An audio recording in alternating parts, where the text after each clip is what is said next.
आप देख रहे हैं पाकिस्तानी खबरों, तज्जियों, तबसरों और अंदरूनी कहानियों पर मुश्तमिल शो इरफान हाशमी और इब्राहिम राजा के साथ दो टोक। बिस्मिल्लाहिर्रहमानिर्रहीम। अस्सलाम वालेकुम, मैं हूं इरफान हाशमी और आपको प्रोग्राम में खुश आमदीद कहता हूं। और हमारे साथ मौजूद हैं इब्राहिम राजा साहब। राजा साहब, अस्सलाम वालेकुम। वालेकुम अस्सलाम। व्यूअर्स, प्रोग्राम शुरू करने से पहले मेरी आप तमाम सुनने और देखने वालों से दरखास्त है कि आप चैनल को जरूर सब्सक्राइब करें। एक लड़ाई हमारी एल्गोरिथम से चल रही है और इंशाल्लाह आपके ताबों से हम इस जंग को ज़रूर जीतेंगे। हमारी तरफ से लड़ें, मिलकर लड़ेंगे।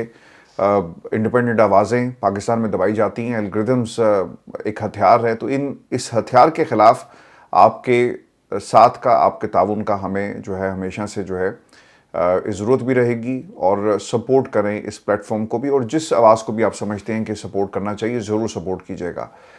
राज साहब, 3 खबरें जिस पर तफसील से हम बात करें। एक तो वंडर बॉय, एक नया वंडर बॉय जी लॉन्च हुआ। ये वंडर बॉय कौन है?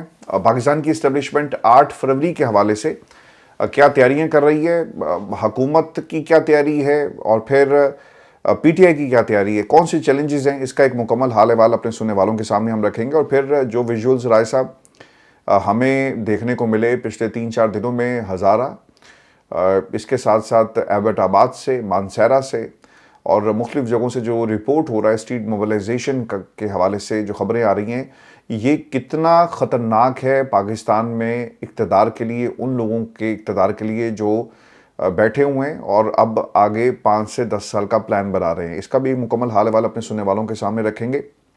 और फिर राय साहब कुछ इंटरनेशनल ख़बरें भी हैं, ये भी शामिल करेंगे। लेकिन जो सबसे तकलीफ़ दे राय साहब ख़बर है ना, वो पिछले 30 घंटों में जो डेवलपमेंट्स हुई हैं, उसमें कराची में एक बिल्डिंग के अंदर आग लग गई। एक प्लाज़ा में, गुल प्लाज़ा के अंदर 1200 दुकानें थी, मलबे का ढेर बन गई लोगों की आंखों के सामने। राय साहब, उनके प्यारे अंदर मदद के लिए अपील करते रहे, पुकारते रहे, लेकिन कोई नहीं पहुंचा। आग ने देखते देखते पूरी बिल्डिंग को अपनी लपेट में ले लिया। गाड़ियां पहुंची, लेकिन उनके पास शायद वो स्किल सेट ही नहीं था, ऐसी महारत ही नहीं थी कि वो इस आग से निपट सकते, काबू पा सकते। मुर्तज़ा वहाब साहब के बारे में बताया जाता है कि वो 23 घंटे के बाद मौके पर पहुंचे और वही घिसी पिटी उन्हें एक तकरीर की कि हमने आग पे काबू पा लिया है। मुझे ऐसा लगता रहा है साहब कि इंतज़ार किया जा रहा था कि आग अपने आप ही बुझ जाए और हम पानी डालते रहें, क्योंकि हमारे पास तो फैसिलिटी नहीं है। अगर हमने यहाँ पे रोना जो है वो शुरू कर दिया और दुनिया को पता लग जाएगा कि हमारे पास ना केमिकल्स है, ना टेक्नोलॉजी है, ना हमारी कोई तैयारी थी, तो आग का इन्होंने खुद से बंद होने का, बुझने का इंतज़ार किया है। राय साहब, 60 से 70 अफराद अभी भी लापता है। हुकूमत 60 के करीब फिक्र बता रही है। जो मौके पे मौजूद लोग हैं वो बताते हैं कि 100 से 150 के करीब लोगों का अभी भी कोई पता नहीं है। अरबों रुपए की प्रॉपर्टी को आग लग गई। एक एक दुकान के अंदर भी 30-30, 40-40 लाख का सामान पड़ा हुआ था। 1200 दुकानें जो राख का ढेर बनी है। आंखों के सामने राय साहब, मलबे का ढेर, ये इमारत बन जाती है। लोग इंटरव्यू दे रहे होते हैं, अपनी सियासत चमका रहे होते हैं, तो उनकी आंखों के सामने वो इमारत जो है वो गिर गई। और अब तो खैर ये रहने के काबिल भी नहीं होगी, और ना ही इसको पूरा गिरा कर दोबारा बनाना पड़ेगा। लेकिन जो नुकसान हुआ और जो इंसानी नुकसान हुआ राय साहब, एक नेशनल ट्रेजेडी है। हमेशा जब भी कोई मुसीबत आती है उसके बाद हमें याद आता है कि अच्छा, एक रिपोर्ट उन्होंने जारी की, बड़ी तकलीफ दे रिपोर्ट है, हैरान कुन भी है और तकलीफ दे भी है। राय साहब, इस रिपोर्ट के हवाले से बताया जाता है कि ये जो बिल्डिंग थी वो 90s के अंदर कहीं बनाई गई है। और फिर इसके अंदर ये भी बताया जाता है कि तकरीबन 500 दुकानें इब्तदाई तौर पर इसकी इजाज़त दी गई थी, और 500 दुकानों की इजाज़त के बाद इसको 1200 कर दिया गया। 2003 के मुख्तलिफ औकात में 3 फ्लोर्स जो हैं वो तामीर किए गए। इमारत में 500 दुकानों की गुंजाइश थी, लेकिन दुकानों की तादाद 500 से बढ़ाकर 1200 कर दी गई। और 1995 के अंदर ये इमारत जो है बनाई गई थी। देखिए, जब भी राय साहब बिल्डिंग्स बनती हैं पाकिस्तान में, आपने बाहर ट्रैवल किया, आपने देखा होगा कि एक साथ पार्किंग प्लाजा होता है। इमारतों के बाहर बाकायदा फायर ब्रिगेड की पार्किंग और फिर सारा इंतज़ाम किया जाता है। एक आपको एक्सेस दिया जाता है बिल्डिंग्स का। अगर खुदा न खास्ता हंगामी सूरत में बिल्डिंग में आग लग जाए या कोई इमरजेंसी सिचुएशन हो, तो पूरा एक प्लान होता है। हमें लोगों के मरने के बाद ही क्यों याद आता है? किसी सहाने का हम इंतज़ार कर रहे होते हैं। बताया जाता है कि तकरीबन शहर की ज़रूरत है 200 के करीब स्टेशंस की। पूरे शहर के लिए सिर्फ 28 स्टेशन हैं, और जो टेंडर हैं उसे जोड़ा गया है शहर की जितनी भी सहूलियात हैं, मेंटेनेंस की जो टेंडर्स हैं वो वफाक के साथ, यानी ये वफाक की जिम्मेदारी थी। राज साहब, जो हुकूमत, जो कराची का मेयर सिर्फ एक शहर के ढक्कन नहीं लगा सकता, आप या मैं या पाकिस्तान की आवाम क्या एक्सपेक्ट करेगी कि वो शहर संभाल सकता है या नहीं संभाल सकता? देखें आशमी साहब, ये जो कराची का कौमी सानिया है, इसके मुतल्लिक कुछ बड़े तकलीफदेह आदादो शुमार हमारे पास हैं। ये आदादो शुमार अपने व्यूअर्स के साथ शेयर करते हैं। एक तो आशमी साहब, जो NFC अवार्ड है, इसका जो एक मखसूस शेयर होता है, यानी वफाक जो है ये जो टैक्स इकट्ठे करता है, इसका मखसूस हिस्सा सूबों को दिया जाता है ताकि सूबे मुख्तलिफ जो इदारे हैं, सूबाई इदारे, उनके अखराजात पूरे कर सकें। ये रकूम वहाँ पे ख़र्च होनी चाहिए।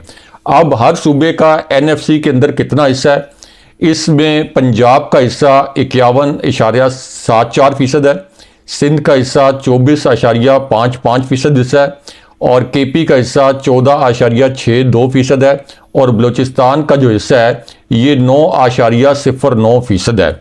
अब जो माली साल 2024-2025 है, इसमें सिंध हुकूमत के जो बजट दस्तावेजात हैं, जो ऑफिशियल, उनके मुताबिक वफाक से कोई 1,90,00,000,000 रुपए जो हैं ये सिंध हुकूमत को मिलने थे। यानी सिंध हुकूमत ने इस माली साल में 1,90,00,000,000 रुपए वसूल किए हैं। अब ये जो 190 अरब रुपए थे, इसमें NFC के तहत मिलने वाला हिस्सा भी था, गैस और तेल की रॉयल्टी भी है, और इसी तरह जो दीगर वफाकी अदायगियाँ और मुंतकलियाँ हैं वो भी इसके अंदर शामिल हैं। और ये डॉक्यूमेंटेड एक फिगर है जो कि सिंध हुकूमत के सरकारी बजट में दर्ज है।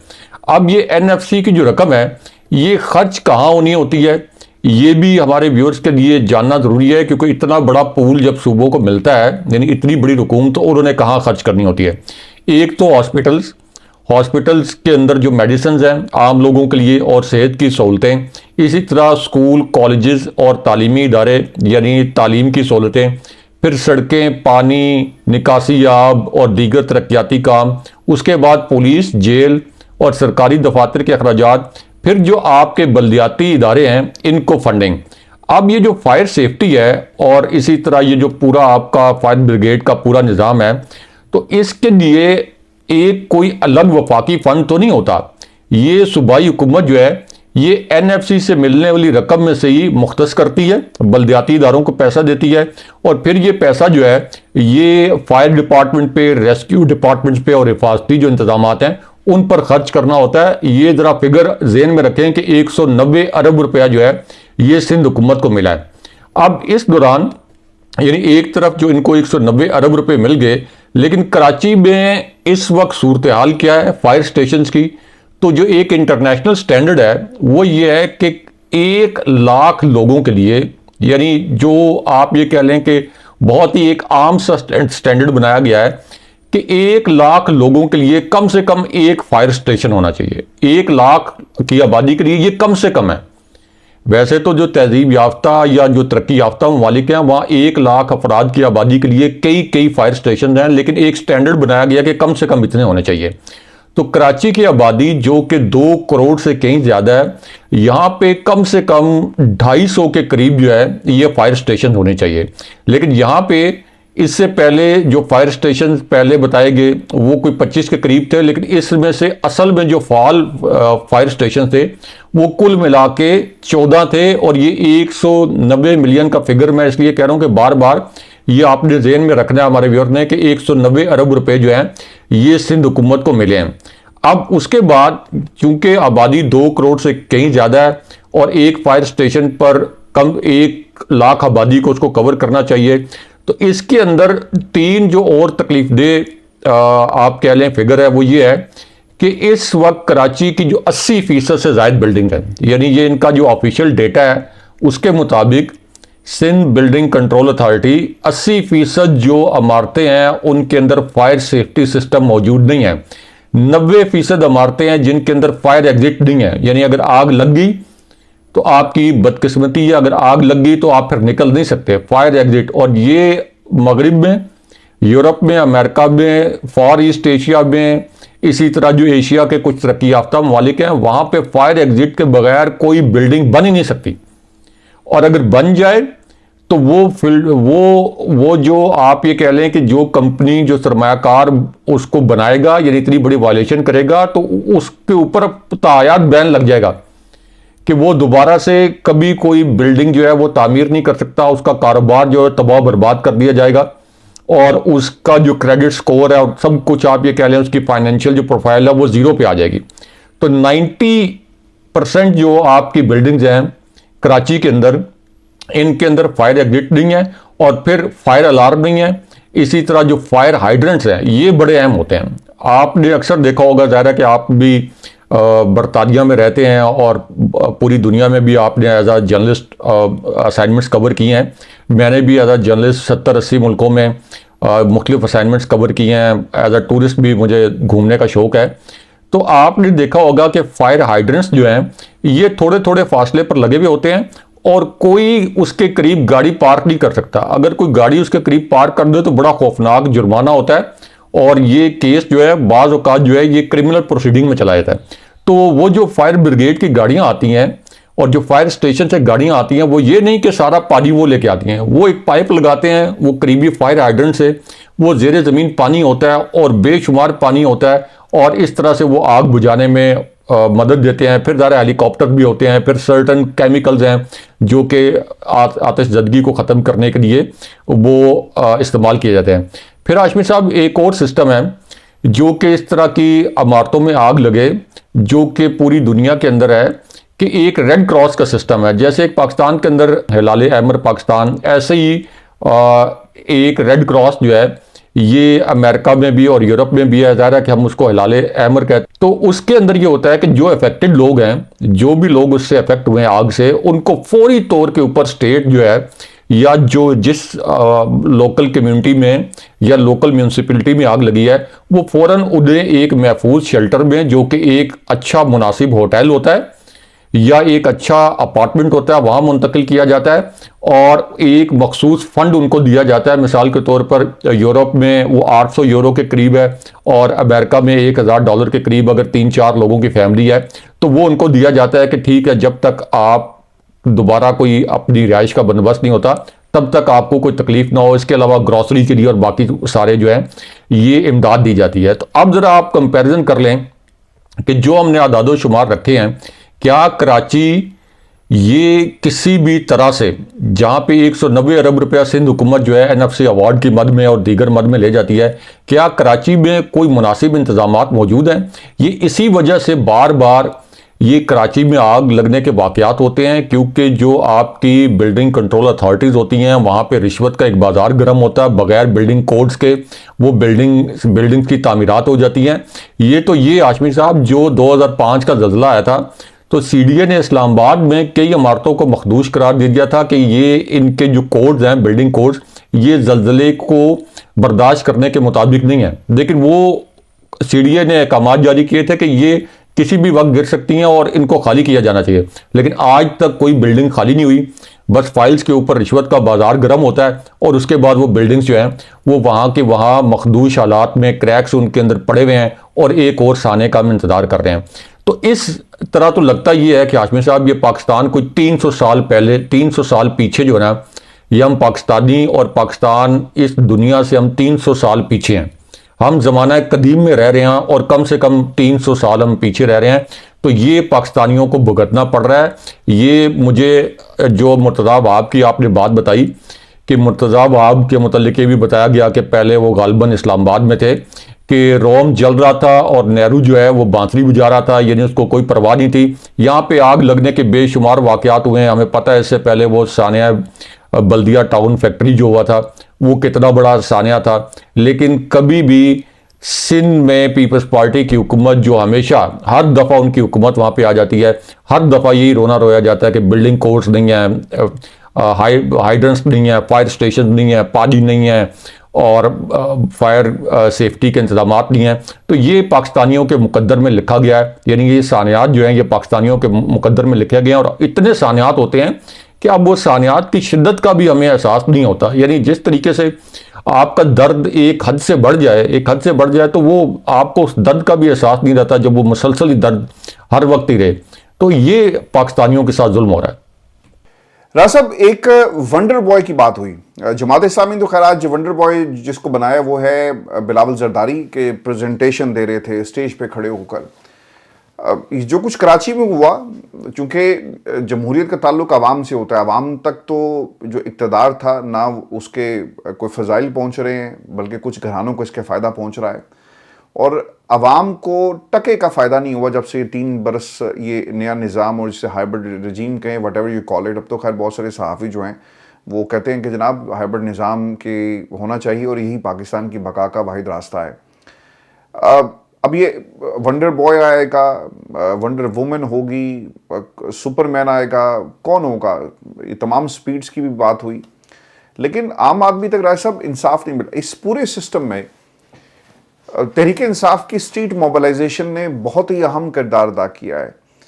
आज की तहरीक इंसाफ और मेरा ख्याल है कि अली अमीन गंडापुर के टाइम की तहरीक इंसाफ में राय साहब कोई फ़र्क हमें नज़र आ रहा है, और वो ये था कि कराची में लोग मोबिलाइज हुए, तहरीक तहफ़्फ़ुज़ पाकिस्तान इस वक्त मोबिलाइजेशन की तरफ बढ़ रही है और लोगों को निकाला जा रहा है। वो जहाँ भी जा रहे हैं बड़े बड़े आपको उनके जो कॉन्फ्रेंसेस हैं वो होती हुई नज़र आ रही हैं। तो एक चेंज हमें ज़रूर पाकिस्तान के अंदर नज़र आ रही है जहाँ तक ताल्लुक़ है तहरीक तहफ़्फ़ुज़ पाकिस्तान का।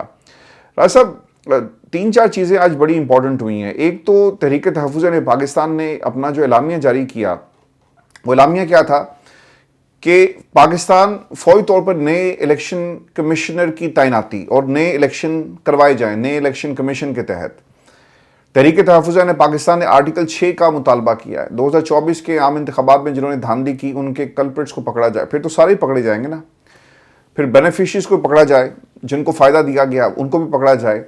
अदलिया के सतून को गिरा कर जो निज़ाम लाया गया, इससे इंसाफ की हमारी ज़मीन बोस हुई। जस्टिस मंसूर, अतर मिल्ला, हाई कोर्ट के जजेस के इस्तीफे आए, बाकी ईमानदार जजेस को ठिकाने लगाने का बंदोबस्त किया गया। तारिक महमूद जहांगीरी के खिलाफ कार्रवाई, सियासी कैदियों की रिहाई, बुशरा बीबी की रिहाई, कोट लखपत जेल में असीरान की रिहाई, पीका एक्ट का खात्मा, और फिर डॉन न्यूज़ के मुआशी कत्ल की मजम्मत, वादी तेरा ऑपरेशन फौरी बंद किया जाए, जरगे के मुतालबात पर अमल दरामद, और फिर 18 से 25 साल की खबरों पर भी तशवीश का इजहार किया। ये जो वंडर बॉय है ना, ये जो वंडर बॉय जिसको जमात इस्लामी ने वंडर बॉय कहा कि प्रेस कॉन्फ्रेंसेस और प्रेजेंटेशंस दे रहे थे और वो समझते हैं कि शायद उनके पास इस पूरे सिस्टम का हल है।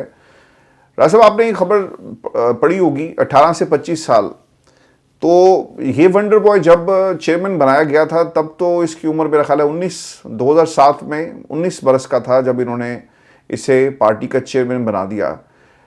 ये वंडर बॉय या कोई और वंडर बॉय, आपको लगता है कि ये हालात को बदल सकेंगे, या जो इमरान खान का वंडर बॉय है जो वाकई जमहूरियत के साथ इंटैक्ट है, आवाम के दरमियान फिरने में उसे कोई मसला नहीं है, आवाम के साथ अपना रिश्ता उसने बरकरार रखा हुआ है, वो बंद कमरों में बैठकर या किसी मरूसी किरदार की तरह पाकिस्तान की सियासत में नहीं आया या फिर किसी ड्राइंग रूम में किसी को लीडर नहीं बनाया गया, वो आवाम में से निकला था, आवाम के दरमियान जाता है, आवाम के मसाइल की तर्जुमानी करता है। सर, कौन सा वंडर बॉय बाजी लेकर जाएगा? इनका वंडर बॉय, हाउस ऑफ शरीफ की वंडर वुमन या वंडर गर्ल, जो भी आप नाम दें, पाकिस्तान की इस्टेब्लिशमेंट का वंडर बॉय, इमरान खान का वंडर बॉय या अवाम का वंडर बॉय, कौन सा वंडर बॉय जो है वो आपको नज़र आ रहा है कि तब्दीली ला सकता है? क्योंकि अब तो 18 से 25 साल उम्र करने की बातें हो रही हैं वोटर की, और तकरीबन को 2.5-3 करोड़ वोटर बनता है। डेली बेसिस पे 20-25 हज़ार वोटर रजिस्टर्ड हो रहे हैं।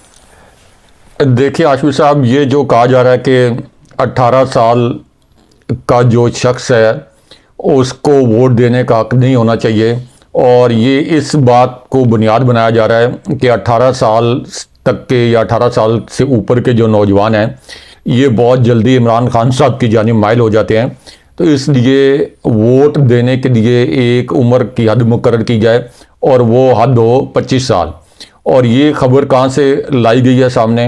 ये भी वही जो GHQ के करीब समझे जाने वाले एंकर हजरात हैं उनकी जानिब से सामने लाई गई है। ये स्पेसिफिक खबर गालबन मुनीफ फारूक साहब की जानिब से सामने लाई गई है। अब इस पर मैं पीपल्स पार्टी के एक रहनुमा को और इसी तरह नून लीग के एक रहनुमा को सुन रहा था, और वो पंजाबी में लगे हुए थे कि नहीं जी वो वोट पाने की उम्र जड़ी है वो 25 साल होनी चाहिए। तो हम तो कहते हैं 25 साल तो बजाय तो 2500 साल कर लो। 25 तो बहुत छोटी है ना, यानी 25 तो बहुत छोटी है, आप इसको 2500 साल कर दें कि जी 2500 साल से कम उम्र का बंदा जो है वो वोट नहीं डाल सकेगा, तब भी शरीफ खानदान को और जरदारी खानदान को वोट नहीं डालने वाला।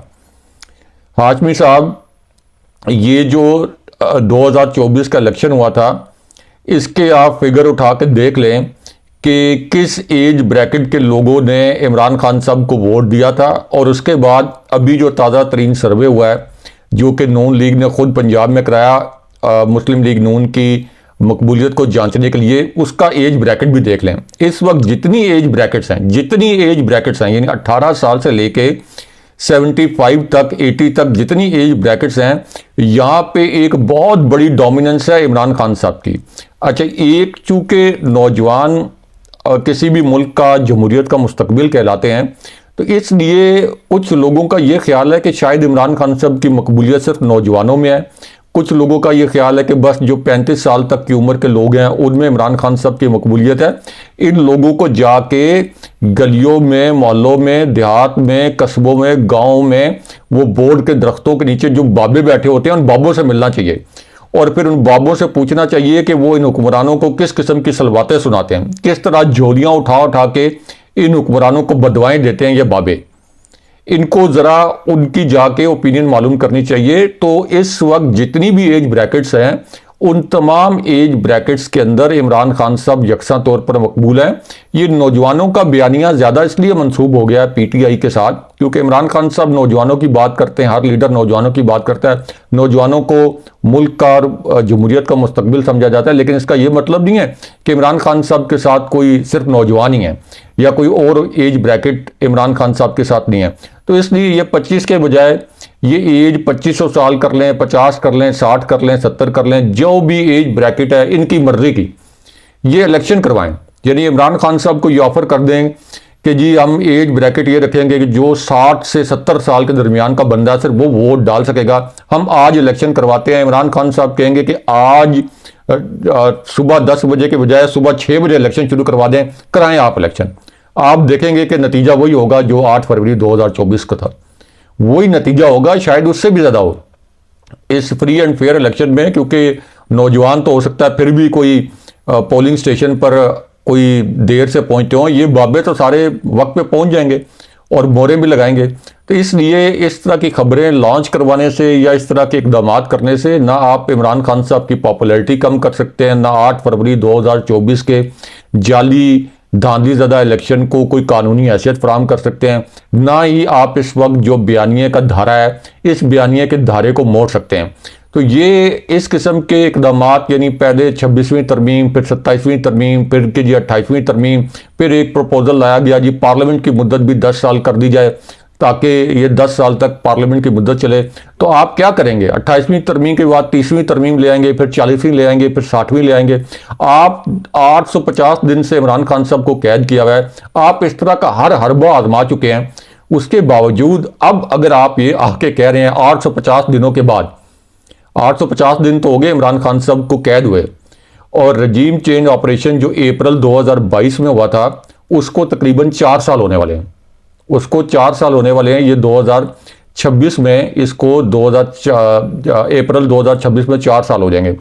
तो 4 साल में जो इमरान खान साहब के खिलाफ पूरा एक बयानिया बनाने की कोशिश की गई, इलेक्शन कमीशन को इस्तेमाल किया गया, जस्टिस फाइज ईसा को इस्तेमाल किया गया, तमाम इदारों को इस्तेमाल किया गया, उसके बाद निचोड़ ये निकला कि नहीं, 25 साल से ऊपर के लोग अगर वोट दें तो शायद फिर इमरान खान साहब को वोट ना मिले। आप ये भी करके देख लें, जब 4 साल में आप कितने हरबे नाकाम हो गए, पूरे पाकिस्तान का हर इदारा तहरीक इंसाफ को कुचलने और इमरान खान साहब की मकबूलियत कम करने और उन पर इल्ज़ामात लगाने के लिए इस्तेमाल हुआ, उसके बावजूद कुछ नहीं हुआ।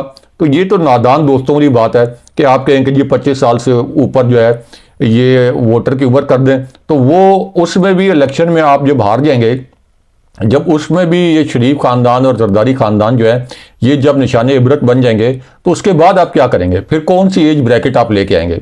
फिर आप कौन सा नया इकदाम लेके आएंगे? कौन सी नई तरमीम लेके आएंगे? इसलिए इनसे कुछ नहीं होगा। एक बात जो भूल गया था मैं तकलीफ दे, ये कराची की आग के मुतालिक जो आपने कही थी कि वो आसिफ अली जरदारी साहब का एक मैं स्टेटमेंट पढ़ रहा था कि जी उन्होंने कहा है कि वफाक बतौर सदर अगर कोई मदद चाहिए वफाक की तो ऐवान सदर से मदद हाजिर है।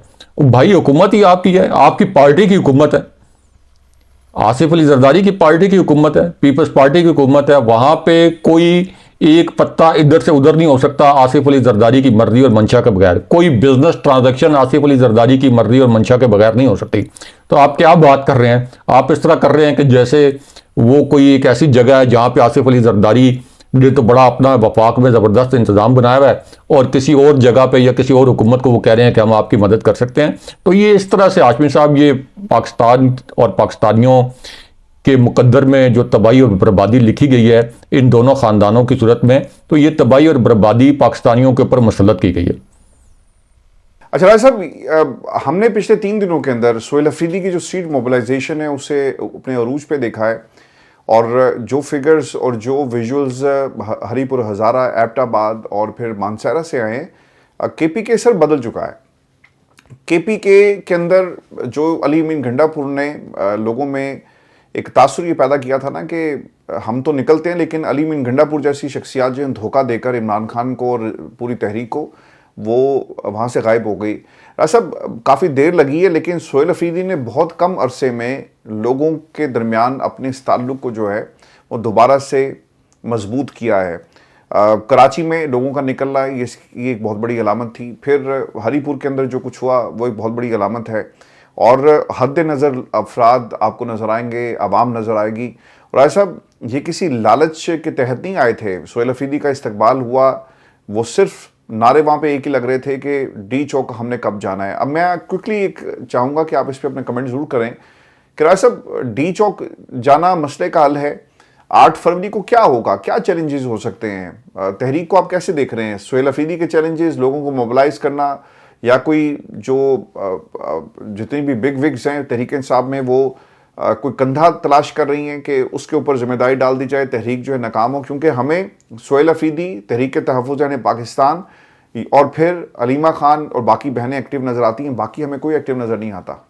देखें हाशमी साहब, जो 8 फरवरी का प्लान है और उसके बाद एक धरने का प्लान है, ये प्लान जो है या तो डी चौक पर होना चाहिए जहाँ पे ऐवान सदर है, प्राइम मिनिस्टर हाउस है, प्राइम मिनिस्टर ऑफिस है, सुप्रीम कोर्ट है, पीटीवी की इमारत है, रेडियो पाकिस्तान की इमारत है, गैर मुल्की सफारत खाने हैं, और तमाम हसास इमारतें जो हैं वो डी चौक में, रेड जोन में है। वहाँ पे एक पुरम एहतजाज करें और मैसिव किस्म का धरना दें, क्योंकि जब वहाँ पे कोई धरना होता है, इससे पहले भी जो 2014 वाला धरना था वो डी चौक में दिया गया था, तो वहाँ पे जो धरना है उसका एक इम्पैक्ट होता है। इंटरनेशनल कम्युनिटी वहाँ पे बैठी हुई है, और वो इंटरनेशनल कम्युनिटी फिर अपने अपने दारुल हुकूमतों में, यानी तमाम सफारत खाने अपने अपने दारुल हुकूमत में उस हैपनिंग की एक रिपोर्ट जो है वो केबल्स की सूरत में अरसाल करते हैं।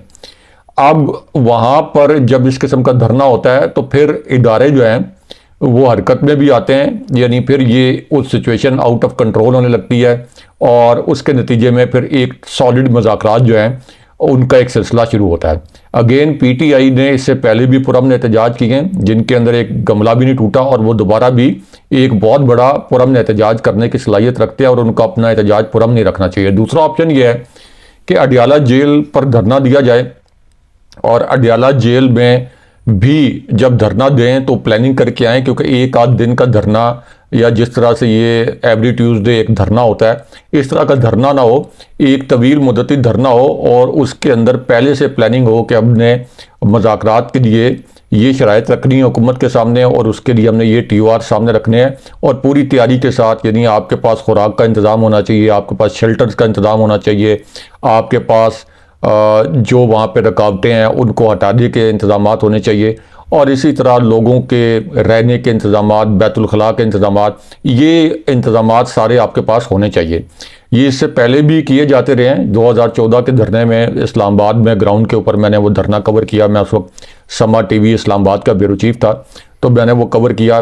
खान साहब के 2 इंटरव्यू भी किए कंटेनर में जाके, बाकी भी PTI के जो लीडर्स थे उनके भी इंटरव्यूज़ किए। तो जब तक आप पूरी प्लानिंग के साथ नहीं आएंगे आप अपना मकसद हासिल नहीं कर सकेंगे, और एक दिन का कोई भी शो एक दिन का जितना भी आप पावरफुल कर लें, उसके नतीजे में इमरान खान साहब की रिहाई या इमरान खान साहब की रिहाई के लिए सॉलिड TORs पर मबनी मुज़ाकरात नहीं हो सकेंगे। इसलिए ये ज़हन में रखना चाहिए कि ये एक दिन का शो नहीं हो, ये ऐसा शो हो जिसमें ये हुकूमत घुटने टेकने पर मजबूर हो। आपको भी लगता है ना कि एक एक्सपेक्टेशन आम बंदे की यही है कि शायद 8 फरवरी को के बाद सब कुछ तब्दील हो जाएगा, और चूंकि अभी तक तो उन्होंने कोई प्लान नहीं दिया, उन्होंने कहा जी दुकानें बंद कर दो, शटर डाउन होगा, इस्लामाबाद आना है, अटक के पुल पे आना है, कहाँ आना है, ऐसा मेरा ख्याल है कि 17-18 दिन रह गए हैं। अब क्या प्लान होगा क़यादत को भी नहीं अभी पता, या पता है छुपा रहे हैं, तो इस तरह लोग तो मोबिलाइज नहीं होंगे। देखें, जो इनका प्लान है उसके मुतालिक भी एक अंदरूनी कहानी हमारे पास मौजूद है, लेकिन प्रोग्राम का वक्त ज़्यादा हो गया तो उसको अगले प्रोग्राम में ज़रूर डिस्कस करेंगे।